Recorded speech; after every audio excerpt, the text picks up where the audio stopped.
Hello guys! Magandang hapon sa inyong lahat. On this your guys, Mama's Great Channel. A faithful also matter. So yung hapon na to, tignan natin ang sabihin sa inyo ng ating mga gabay. So this is a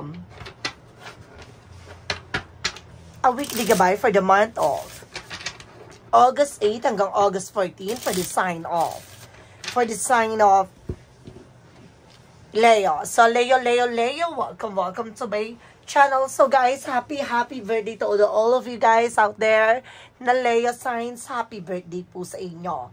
No, naway maging maganda at maayos ang inyong kalusugan at kalagayan po sa man sulok ng mundo.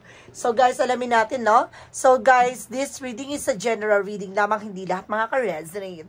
Kunin lamang po makaka-relate sa inyo and comment down below kung kaninong energy ang ating nasagot. Because don't forget to like and subscribe my channel and hit notification bell for more videos update. Kasi maraming salamat po sa mga walang sawang pagsuporta sa aking channel.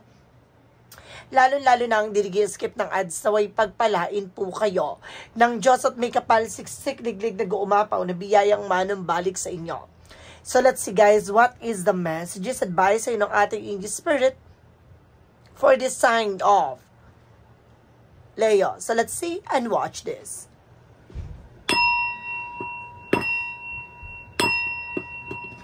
Ano kaya kaganapan sa mga Leo signs ang ating mahagilap? Tutuklasin at bubulabugin natin yan.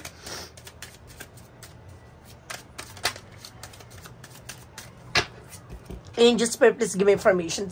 There's a 5 of Pentacles. Some of you guys, nakakaranas ka ng financial crisis or financial difficulty. No, ngayong birthday mo or ngayong buwan na to, naaring nakaranas ka ng mga kagipitan. But there's something, a recovery, no? Maaring makakalahit, makakawala ka na from toxic energies. So, kailangan mo muna palayain yung sarili from negativities, no? Sa mga nasa paligid mo. Hindi ka kasi dyan, hindi ka luluwag at hindi ka makakalis dyan kung puno ng toxic at negative dyan sa paligid mo. Ma-attract mo na ma-attract yan. Now, there's an ease of something in new love coming in. May bagong pag-ibig na papasok. No? Ibabalik yung sigla. Ganda ng iyong relasyon. There's something in new love coming in. May bagong pag-ibig din na darating. Or maaaring ibalik ang intimacy. No? Pagmamahal nyo sa isa't isa. And there's a hermit card with the answer you need this year. So, binibigyan ka ng kasagutan sa iyong katanungan. So, binibigyan na ng kaliwanagan lahat ng bagay pangyayari sa buhay mo. And there's a high priestess, so something in hidden agenda or hidden enemies. Maraming mystery sa likod dito. Marami ka pang bagay na hindi pa natutuklasan sa ngayon or hindi pa nalalaman sa ngayon. So, may mga unexpected moment na hindi mo akalaing makukuha at malalaman mo. And of course, there's something, the Queen of Swords, there's a clear boundaries. Linisin mo yung mga bagay na makakasira sa'yo, no? Sa sitwasyon mo. Yung makakagulo ng iyong concentration, focus.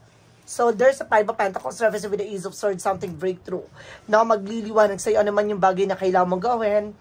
No? Sinasabi, maging wise at maging practical ka, how to spend your money. No? How to manage your money. And of course, there's an emphasis card for revert. Ibabalik din yung sigla ng buong pagkatao mo. No? Yung ganda ng iyong sitwasyon, kalagayan. And of course, there's a Knight of Swords, no? Kasi bibilis ng takbo ng situations, no? Magkakaroon ng changes and development na sa eksena mo. So, there's something, a new love coming in, na talagang parating talaga. No, na maaaring magtagumpay ka na pagdating sa buhay pag-ibig. There's a 5 of Swords, nagkakaroon ng self-sabotage.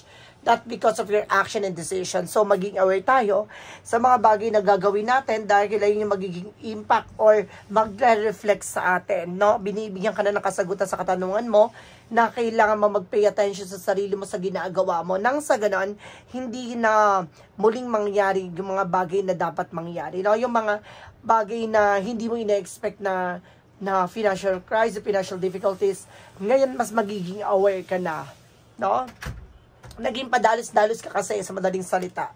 And there's a 4 Pentacles, see, protect your power, protect your energy, saving money.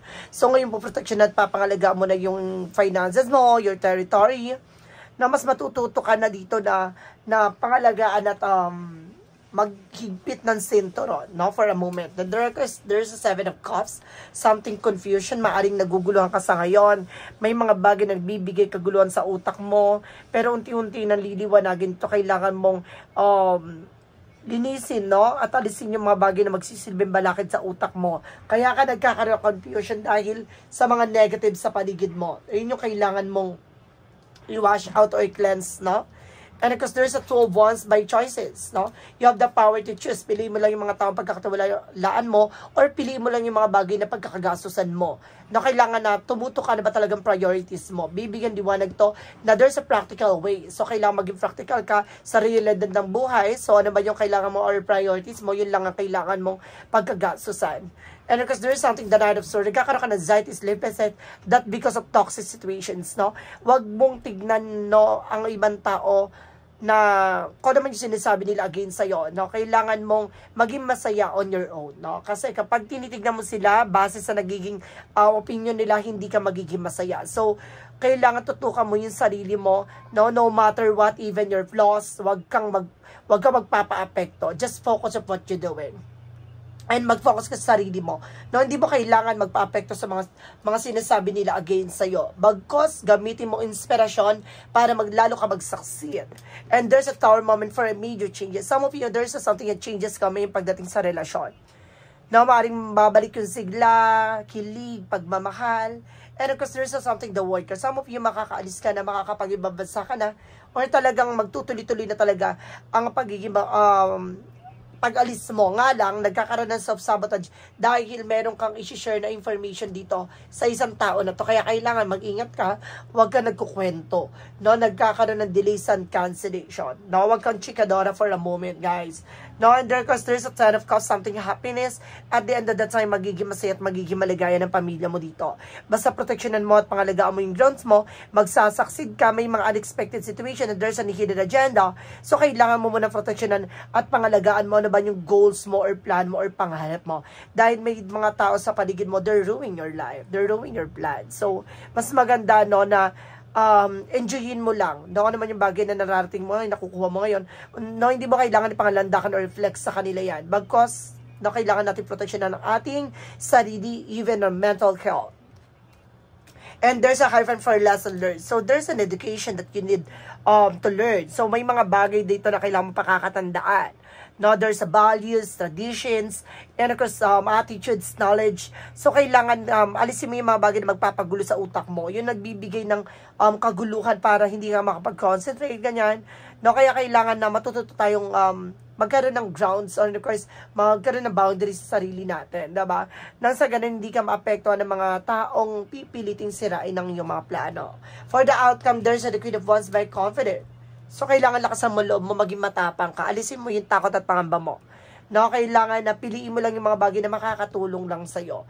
There's a flower or there's some flower there represent with the empowerment. So, binibigyan ka ng lakas ng loob at tapang ulit na lumaban sa buhay, no?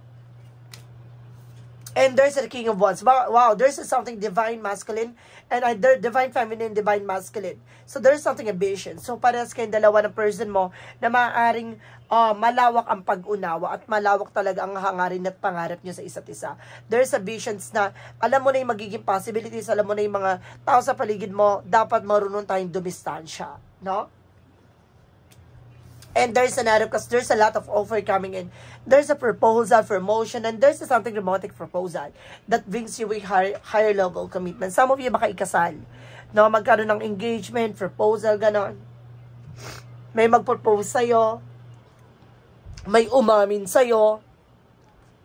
Maaaring mag-live-in na kayo, ganon. And there's a devil card. See, tulad ng sinasabi ko, nagkakaroon ng self-sabotage that because of your action. And there's a devil card. Yun, no? Dahil sa pag-share mo na information, may umakarang at tumakad lang. Ito, binibigyan ka na ng kasagutan sa mundong ginagalawan mo, maraming tuso. Maraming mga taong hihila sa ipababa. So, kailangan you need to be wise. And there's a native ones with a past communication and past moment. So, bibilis ang transactions, na magkakaroon ka ng phone call, messages, and email. No, maraming mga eksena na hindi mo inakalang makukuha mo. At ngayon po protection naman at papangalagaan mo na kung ano man yung mga bagay na meron ka ngayon. And there's another one, so konting tiyaga. No, napakalapit mo na para mag-succeed. Diba? So, sinasabi dito, matuto ka na sa mga pinagdaanan mo. Marami ka na naranasan. No, ng mga taong itsasera sa paligid mo. No, kailangan na matuto ka na, madala ka na. No, wag ka na muling magpauto o wag ka na muling makinig sa mga sinasabi ng ibang taon. No? So, guys, let's see what is additional messages pagdating sa finances and career, love life, at kalusugan. Tutumbukin na natin anong kaganapan sa buhay mo ngayong linggong to, ang magaganap sa mga aspeto, no, for finances, love life, and career. So, let's watch this. Okay, so let's proceed tayo, guys, no? Shuffle muna tayo ng very light. Pag-uusapan naman natin ngayon about sa finances and career, love life, at kalusugan. So, let's see, guys. Let's proceed tayo about sa finances. So, there's a Four of Cups. Just reevaluate or analyze na may mga bagay na kailangan mo pag-isipan, klaruhin, liwanagan. No, hindi ka dapat nagpapadala ng tensyon at hindi ka nagpapadala dapat ng mga matatalinhagang salita, ganon.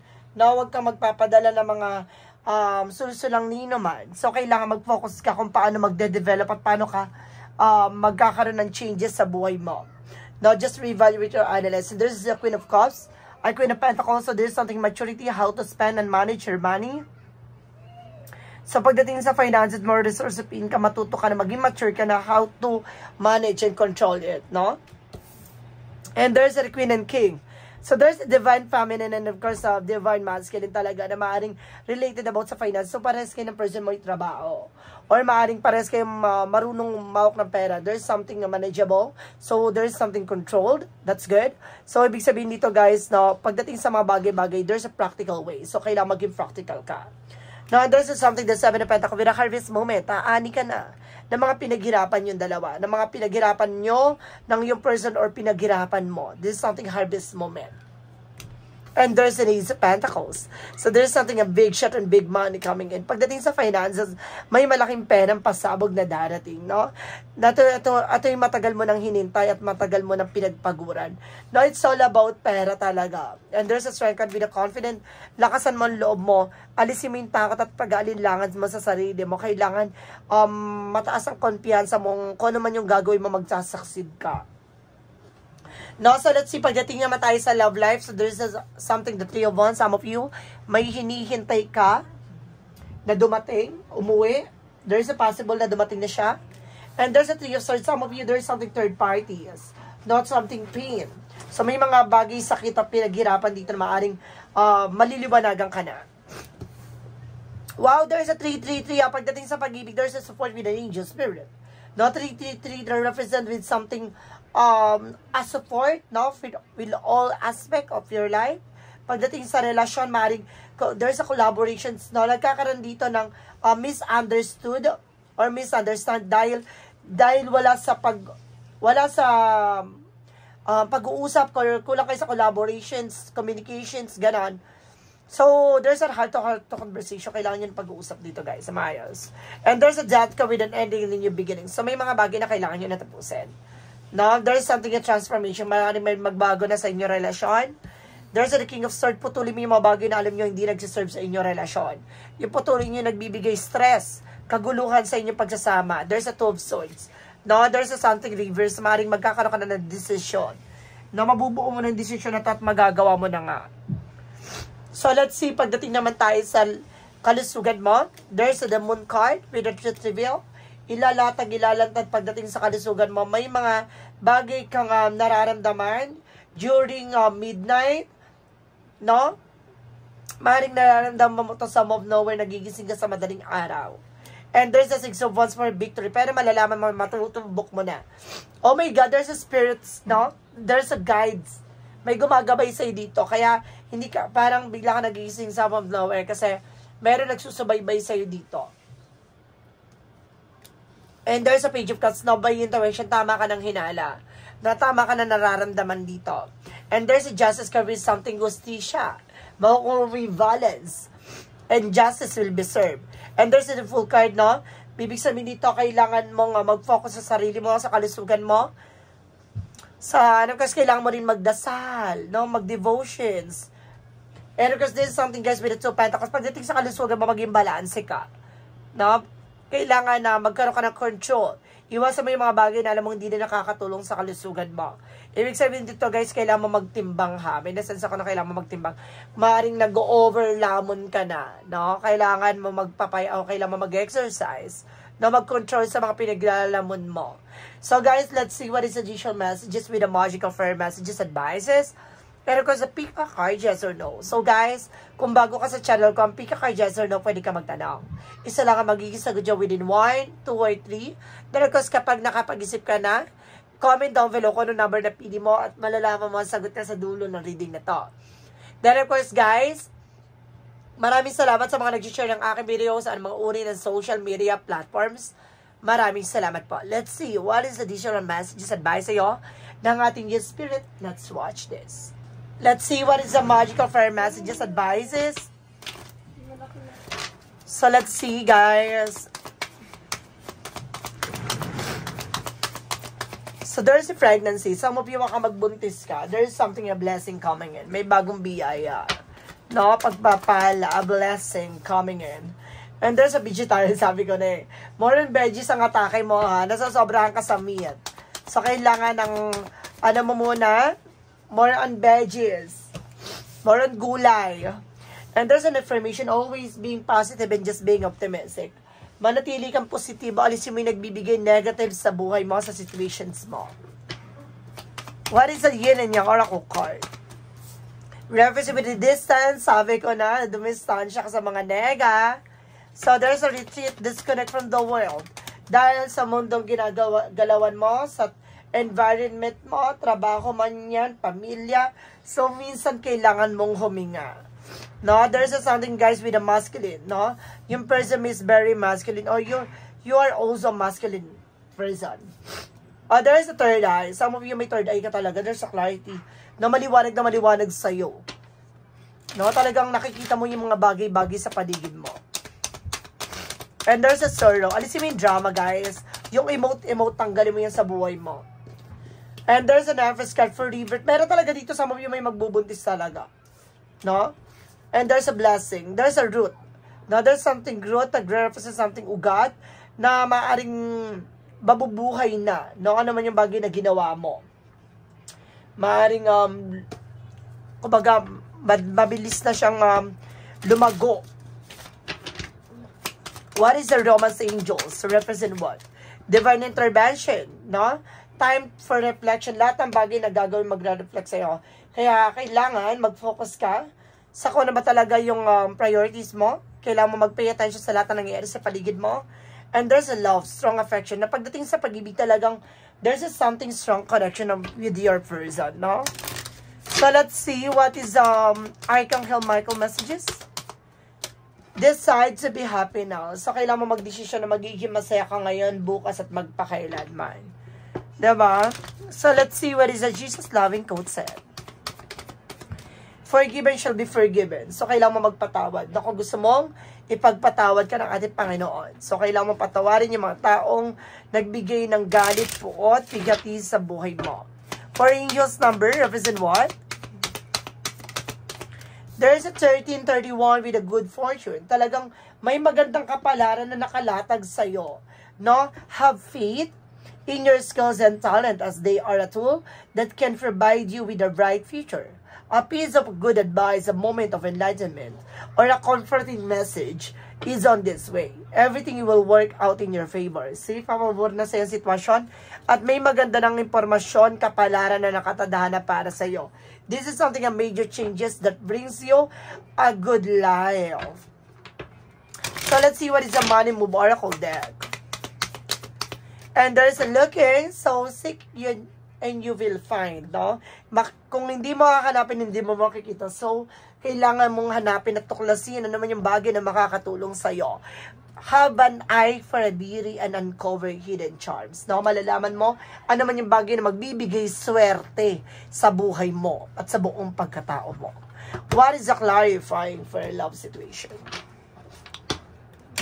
For clarifying for a love situation, guys, so there is a magnetic faith. No? Attraction, spark, pursuit, guiding soul of on a journey to their destiny union. Diba? Talagang Iba yung attractions yun. Of course, iba yung charisma. And of course, iba yung relasyon eh. There's a strong connection and strong affections. Talaga, iba yung connection yung dalawa. There's a deep soul connection. So, there's a shadow work, represent what?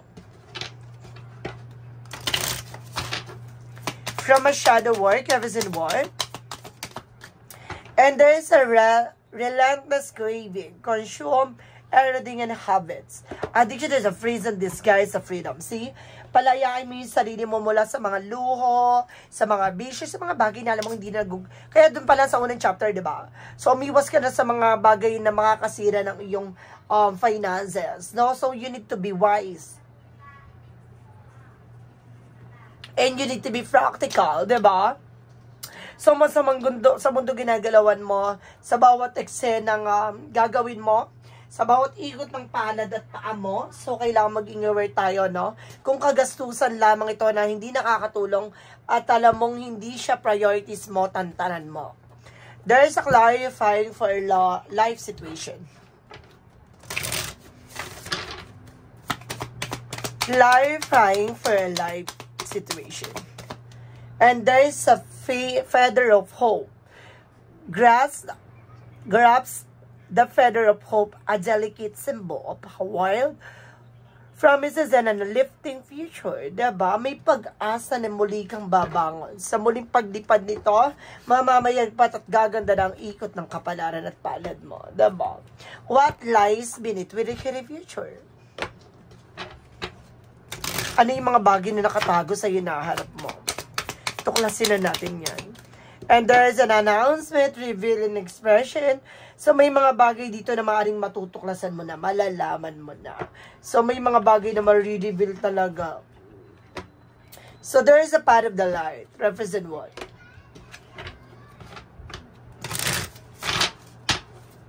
A path of the light. Represent what? Oh my God, there is a freedom and there is an inner healing. No? Umpisa natin with the freedom muna. I realize the failure brings doubt and resentment, so I choose to embrace the sunshine by staying positive. I find peace and open myself to the light within me. Through this, I free myself from negativities and allow my inner regions to guide me, diba? Kumbaga yung sarili mong gabay, natutulong sa'yo para magbigay ng kalayaan, kapayapaan. Naalisin mo yung takot at pangamba mo sa sarili mo, gawin mo yung mga bagay na alam mong magsaserve sa'yo at makakatulong sa'yo. And there's an inner healing, no? God has brought me to the perfect state of being for healing.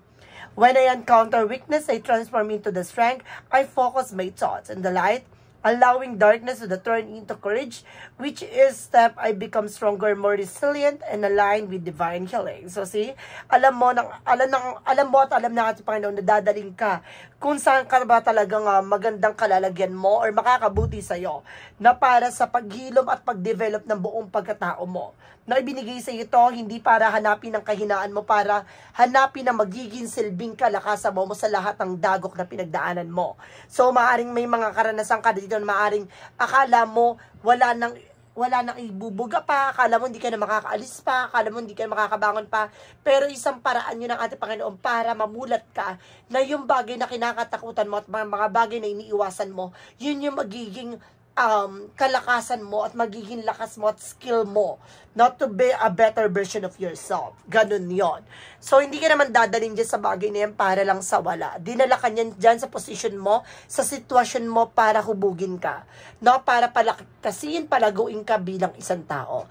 No? Huwag kang magtanong, huwag kang magtanong sa sarili mo bakit ganito ganyan, o wag mong questionin ng ating Panginoon, bagkos hanapin mo yung solution kung bakit niya pinaparanas sa iyo.